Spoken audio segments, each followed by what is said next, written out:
ಆಶ್ರಮದಲ್ಲಿ ಯಜ್ಞವನ್ನು ಮಾಡ್ತಾಯಿದ್ರು, ಹೋಮವನ್ನು ಮಾಡ್ತಾಯಿದ್ರು. ಅಂದರೆ ಆ ಧೂಮದಿಂದ, ಆ ಹೊಗೆಯಿಂದ ಪರಿಸರ ಶುದ್ಧವಾಗ್ತಾ ಇತ್ತು. ಮತ್ತೊಂದು ಒಳ್ಳೆಯ ಮಳೆ ಬೆಳೆಗಳು ಬರ್ತಾಯಿತ್ತು. ಕ್ರೂರವಾದ ಪ್ರಾಣಿಗಳು, ಕಾಡಿನಾಗ ಯಾರು ಇರ್ತಾರೆ? ಕ್ರೂರವಾದ ಪ್ರಾಣಿಗಳಿರ್ತವೆ. ಆ ಪ್ರಾಣಿಗಳು ಸಹಿತ ಮನುಷ್ಯನನ್ನು ಹಿಂಸೆ ಮಾಡಲ್ಲ. ಈ ಯಜ್ಞ ಮಾಡೋದ್ರಿಂದ, ಹೋಮ ಮಾಡೋದ್ರಿಂದ, ಆ ಬಂದ ಧೂಮದಿಂದ ಮನಸ್ಸು ಪರಿವರ್ತನೆಯಾಗಿ ಶಾಂತ ಸ್ವಭಾವಕ್ಕೆ ಬರ್ತವೆ. ಆವಾಗ ಮನುಷ್ಯರೊಂದಿಗೆ ಅವು ಸ್ನೇಹಿಗಳಾಗ್ತವೆ. ಅನೇಕ ಕಥೆಗಳನ್ನು ಕೇಳಿದ್ದೀವಿ. ಸ್ವಾಮಿಗಳಿದ್ದರು, ಅಲ್ಲಿ ಹುಲಿ ಬರ್ತಾಯಿತ್ತು, ಸಿಂಹ ಬರ್ತಾಯಿತ್ತು, ಹುಲಿ ಮೇಲೆ ಸ್ವಾಮಿಗಳು ಹೋಗ್ತಾಯಿದ್ರು. ಅಂದರೆ ಯಜ್ಞ ಯಾಗಾದಿಗಳ ಫಲದಿಂದ ಬರುವಂಥ ಹೋಮಾದಿಗಳ ಧೂಮದಿಂದ ಅವು ಮನಃಶಾಂತಿ ಆಗ್ತಾಯಿತ್ತು, ಕ್ರೂರತ್ವವನ್ನು ಕಳ್ಕೊಳ್ತಾ ಇದ್ದು ಒಂದು ಚಿಂತನೆ ಇದೆ. ಆನಂತರ ರಾಜರು, ಮಹಾರಾಜಗಳು, ಇವತ್ತಿನ ರಾಜರಿಗೆ 10 ರೂಪಾಯಿ ಕೊಡೋ ಶಕ್ತಿ ಇಲ್ಲ ಸರ್ಕಾರದನ್ನು. ಆವತ್ತಿನ ರಾಜರುಗಳಿಗೆ ತಲೆಯನ್ನು ಕಡಿಸುವಷ್ಟ ಶಕ್ತಿ ಇತ್ತು. ಇದ್ದಲ್ಲೇ ಆದೇಶ ಕೊಡ್ತೆ ತಲೆ ಕಟ್ಟು ಮಾಡುವುದಿದ್ದ ಅವನು. ಅಂತಹ ಶಕ್ತಿ ಅವನಿಗಿತ್ತು, ಸಾರ್ವಭೌಮತ್ವವಿತ್ತು. ಅಂಥವ್ರು ಏನು ಮಾಡ್ತಾಯಿದ್ರು?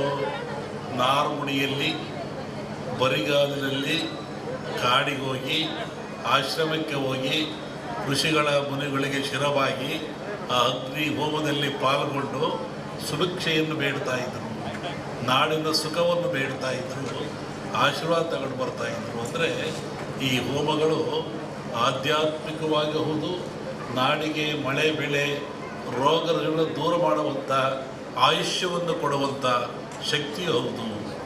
ಇಲ್ಲಿ ವಿಶೇಷವಾಗಿ ಆಜ್ಯ ಅಂತ ಬರ್ತದೆ. ಆಜ್ಯ ಅಂದರೆ ತುಪ್ಪ ಅಂತೇಳಿ. ನಾನು ಬರ್ತಾ ಬೆಳಿಗ್ಗೆ ಆಗಲೇ ಹೇಳ್ತಾ ಇದ್ದೆ, ನಮ್ಮ ಹತ್ರ ಬಂದಾಗ ಯಾವುದನ್ನು ಆಜ್ಯ ಅಂತ ಕರಿತೀವಿ, ಆಜ್ಯದ ಮಹತ್ವವೇನು? ಹಾಲು ಕರಿತೀರ ನೀವು, ಹಾಲನ್ನು ಕರಿತೀರ, ಅದರ ಆಯುಷ್ಯ ಎಷ್ಟು? ಹಾಲಿನ ಆಯುಷ್ಯ, ಹಾಲು ಕರೆದ ಹಾಲಿಗೆ ಆಯುಷ್ಯ ಎಷ್ಟು? 12 ಗಂಟೆ.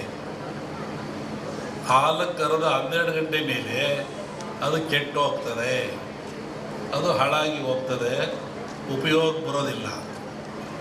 ಮನುಷ್ಯ ಭಾಳ ಬುದ್ಧಿವಂತ. ಈ ಹಾಲನ್ನು ಕೆಡದಂಗೆ ಇಟ್ಕೊಂಡು ನಾನು ಉಪಯೋಗ ಮಾಡಬೇಕು ಅಂತಾನೆ. ಅವನೇನು ಮಾಡ್ತಾನೆ, ನೀವೇನು ಮಾಡ್ತೀರಿ? ಬೆಂಕಿ ಹಾಕ್ತೀರಾ, ಅಂದರೆ ಹಾಲನ್ನು ಕಾಸ್ತೀರಾ. ಹಾಲನ್ನು ಕಾಸ್ತೀರಾ, ಕೆಂಪು ಕಾದ ಮೇಲೆ ಆರಿಸಿ ಅದಕ್ಕೆ ಹೆಪ್ಪು ಹಾಕ್ತೀರಾ, ಹುಳಿ ಹಾಕ್ತೀರಾ. ಅದೇನಾಯಿತು? ಮೊಸರಾಯಿತು. ಹಾಲಿನ ಆಯುಷ್ಯು 12 ಗಂಟೆ, ಮೊಸರಾದ ಕೂಡಲೇ 24 ಗಂಟೆ. ಯಾತ್ರಿಂದ ಆಯಿತು? ಬೆಂಕಿಯ ಸಂಸ್ಕಾರದಿಂದ ಹಾಲು ಹೆಪ್ಪಾಗಿ ಮೊಸರಾಯಿತು. ಮೊಸರು 24 ಗಂಟೆ ಇರ್ತದೆ. ಹತ್ತೇನಾಯಿತು? ಅದಕ್ಕೆ ಮಂಥನ ಮಾಡಿದ ಮನುಷ್ಯ, ಕಡದ, ಅದಕ್ಕೆ ಚಲೆಯನ್ನು ಕೊಟ್ಟ. ಆವಾಗ ಬೆಣ್ಣೆ ಆಯಿತು, ಮಜ್ಜಿಗೆ ಆಯಿತು. ಬೆಣ್ಣೆ ಆಯುಸ್ಸೆಷ್ಟು? ಮಜ್ಜಿಗೆ ಆಯುಸ್ಸೆಷ್ಟು? ಮಜ್ಜಿಗೆ ಆಯಸ್ಸು 2 ದಿನ.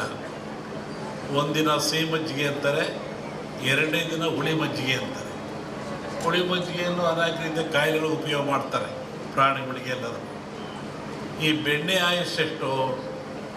ಈ ಬೆಣ್ಣೆ ಆಯುಸ್ಸು 1 ವಾರ.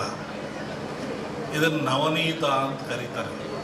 9 ಕಾಯಿಲೆಗಳನ್ನು ಹುಷಾರು ಮಾಡತಕ್ಕಂಥ ಶಕ್ತಿ ಇದು ಬೆನ್ನೆ ಇರ್ತದೆ. ಬೆನ್ನೆಲ್ಲಿ ಹೆಂಗೆ ಬಂತು? ಬೆಣ್ಣೆಯಲ್ಲಿ ಹೆಂಗೆ ಶಕ್ತಿ ಅಂದರೆ, ಹಸು ಹಾಲಂತ ಹುಲ್ಲಂತ ತಿಂತದೆ, ಗಿಡಮೂಲಿಕೆ ಅಂತ ತಿಂತದೆ, ಕಾಡಿಗೆ ಹೋಗ್ತದೆ, ನಡೆದಾಡ್ತದೆ. ಆ ತಿಂದು ಬಂದು ಹಾಲನ್ನು ಕೊಡ್ತದೆ.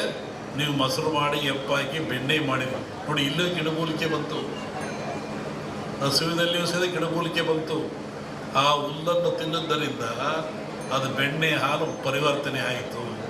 ಈ ಬೆಣ್ಣೆ 1 ವಾರ ಆದಮೇಲೆ ಮತ್ತೇನು ಮಾಡ್ತಾನೆ ಮನುಷ್ಯ? ತುಪ್ಪ ಮಾಡ್ತಾನೆ. ಅದನ್ನು ಕಾಸಿ ಅದಕ್ಕೆ ತುಪ್ಪ ಮಾಡ್ತಾನೆ. ತುಪ್ಪದ ಆಯಸ್ಸು ಎಷ್ಟು? 100 ವರ್ಷ. ನೋಡಿ, 12 ಗಂಟೆ ಹಾಲು ಸಂಸ್ಕಾರದಿಂದ ಏನಾಯಿತು? ತುಪ್ಪು ಆಯಿತು. ಅದರ ಆಯುಷ್ಯು 100 ವರ್ಷ. ಕ್ರೂರವಾದ ಪ್ರಾಣಿಗಳಿರ್ತವೆ. ಆ ಪ್ರಾಣಿಗಳು ಸಹಿತ ಮನುಷ್ಯನನ್ನು ಹಿಂಸೆ ಮಾಡಲ್ಲ. ಈ ಯಜ್ಞ ಮಾಡೋದ್ರಿಂದ, ಹೋಮ ಮಾಡೋದ್ರಿಂದ, ಆ ಬಂದ ಧೂಮದಿಂದ ಮನಸ್ಸು ಪರಿವರ್ತನೆಯಾಗಿ ಶಾಂತ ಸ್ವಭಾವಕ್ಕೆ ಬರ್ತವೆ. ಆವಾಗ ಮನುಷ್ಯರೊಂದಿಗೆ ಅವು ಸ್ನೇಹಿಗಳಾಗ್ತವೆ. ಅನೇಕ ಕಥೆಗಳನ್ನು ಕೇಳಿದ್ದೀವಿ. ಸ್ವಾಮಿಗಳಿದ್ದರು, ಅಲ್ಲಿ ಹುಲಿ ಬರ್ತಾ ಇತ್ತು, ಸಿಂಹ ಬರ್ತಾ ಇತ್ತು, ಹುಲಿ ಮೇಲೆ ಸ್ವಾಮಿಗಳು ಹೋಗ್ತಾ ಇದ್ರು. ಅಂದರೆ ಯಜ್ಞ ಯಾಗಾದಿಗಳ ಫಲದಿಂದ ಬರುವಂಥ ಹೋಮಾದಿಗಳ ಧೂಮದಿಂದ ಅವು ಮನಃಶಾಂತಿ ಆಗ್ತಾ ಇತ್ತು, ಕ್ರೂರತ್ವವನ್ನು ಕಳ್ಕೊಳ್ತಾ ಇದ್ದು ಒಂದು ಚಿಂತನೆ ಇದೆ. ಆನಂತರ ರಾಜರು ಮಹಾರಾಜಗಳು, ಇವತ್ತಿನ ರಾಜರಿಗೆ 10 ರೂಪಾಯಿ ಕೊಡೋ ಶಕ್ತಿ ಇಲ್ಲ ಸರ್ಕಾರದನ್ನು. ಆವತ್ತಿನ ರಾಜರುಗಳಿಗೆ ತಲೆಯನ್ನು ಕಡಿಸುವಷ್ಟ ಶಕ್ತಿ ಇತ್ತು. ಇದ್ದಲ್ಲೇ ಆದೇಶ ಕೊಡ್ತೆ ತಲೆ ಕಟ್ಟು ಮಾಡುವಂತಿದ್ದ ಅವನು. ಅಂತಹ ಶಕ್ತಿ ಅವನಿಗಿತ್ತು, ಸಾರ್ವಭೌಮತ್ವವಿತ್ತು. ಅಂಥವ್ರು ಏನು ಮಾಡ್ತಾಯಿದ್ರು? ನಾರುಮುಡಿಯಲ್ಲಿ, ಬರಿಗಾಲಿನಲ್ಲಿ ಕಾಡಿಗೆ ಹೋಗಿ, ಆಶ್ರಮಕ್ಕೆ ಹೋಗಿ, ಋಷಿಗಳ ಮುನಿಗಳಿಗೆ ಶಿರವಾಗಿ ಆ ಅಗ್ನಿ ಹೋಮದಲ್ಲಿ ಪಾಲ್ಗೊಂಡು ಸುಭಿಕ್ಷೆಯನ್ನು ಬೇಡ್ತಾ ಇದ್ದರು, ನಾಡಿನ ಸುಖವನ್ನು ಬೇಡ್ತಾ ಇದ್ದರು, ಆಶೀರ್ವಾದ ತಗೊಂಡು ಬರ್ತಾಯಿದ್ರು. ಅಂದರೆ ಈ ಹೋಮಗಳು ಆಧ್ಯಾತ್ಮಿಕವಾಗಿ ಹೌದು, ನಾಡಿಗೆ ಮಳೆ ಬೆಳೆ ರೋಗಗಳನ್ನು ದೂರ ಮಾಡುವಂಥ, ಆಯುಷ್ಯವನ್ನು ಕೊಡುವಂಥ ಶಕ್ತಿ ಹೌದು. ಇಲ್ಲಿ ವಿಶೇಷವಾಗಿ ಆಜ್ಯ ಅಂತ ಬರ್ತದೆ. ಆಜ್ಯ ಅಂದರೆ ತುಪ್ಪ ಅಂತೇಳಿ. ನಾನು ಬರ್ತಾ ಬೆಳಿಗ್ಗೆ ಆಗಲೇ ಹೇಳ್ತಾ ಇದ್ದೆ, ನಮ್ಮ ಹತ್ರ ಬಂದಾಗ ಯಾವುದನ್ನು ಆಜ್ಯ ಅಂತ ಕರಿತೀವಿ, ಆಜ್ಯದ ಮಹತ್ವವೇನು? ಹಾಲು ಕರಿತೀರ ನೀವು, ಹಾಲನ್ನು ಕರಿತೀರ, ಅದರ ಆಯುಷ್ಯ ಎಷ್ಟು? ಹಾಲಿನ ಆಯುಷ್ಯ, ಹಾಲು ಕರೆದ ಹಾಲಿಗೆ ಆಯುಷ್ಯ ಎಷ್ಟು? 12 ಗಂಟೆ. ಹಾಲು ಕರೆದ 12 ಗಂಟೆ ಮೇಲೆ ಅದು ಕೆಟ್ಟು ಹೋಗ್ತದೆ, ಅದು ಹಾಳಾಗಿ ಹೋಗ್ತದೆ, ಉಪಯೋಗ ಬರೋದಿಲ್ಲ. ಮನುಷ್ಯ ಭಾಳ ಬುದ್ಧಿವಂತ. ಈ ಹಾಲನ್ನು ಕೆಡದಂಗೆ ಇಟ್ಕೊಂಡು ನಾನು ಉಪಯೋಗ ಮಾಡಬೇಕು ಅಂತಾನೆ. ಅವನೇನು ಮಾಡ್ತಾನೆ, ನೀವೇನು ಮಾಡ್ತೀರಿ? ಬೆಂಕಿ ಹಾಕ್ತೀರಾ, ಅಂದರೆ ಹಾಲನ್ನು ಕಾಸ್ತೀರಾ. ಹಾಲನ್ನು ಕಾಸ್ತೀರಾ, ಕೆಂಪು ಕಾದ ಮೇಲೆ ಆರಿಸಿ ಅದಕ್ಕೆ ಹೆಪ್ಪು ಹಾಕ್ತೀರಾ, ಹುಳಿ ಹಾಕ್ತೀರಾ. ಅದೇನಾಯಿತು? ಮೊಸರಾಯಿತು. ಹಾಲಿನ ಆಯುಷ್ಯು 12 ಗಂಟೆ, ಮೊಸರಾದ ಕೂಡಲೇ 24 ಗಂಟೆ. ಯಾತ್ರಿಂದ ಆಯಿತು?